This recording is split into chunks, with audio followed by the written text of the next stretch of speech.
যদি তোমরা কাউকে অন্তর থেকে গভীরভাবে ভালোবাসতে পারো আর সেই অভিজ্ঞতা তোমার কাছে যদি পূর্ণতা পায়, তোমাকে সমৃদ্ধ করে তোলে, তুমি তখন তাকে বিদায় জানাতে পারো।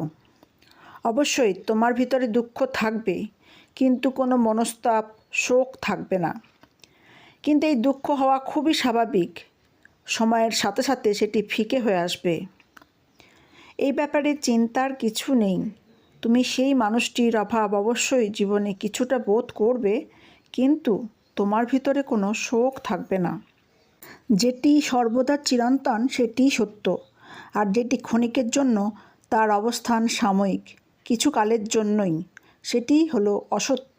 পাশ্চাত্য দুনিয়া বলে থাকে যা কিছু বাস্তব তাই সত্য, আর প্রাচ্য দুনিয়া বলে সত্য হলো যা কিছু অবিনশ্বর। প্রকৃত সত্য হলো শাশ্বত, নিত্য।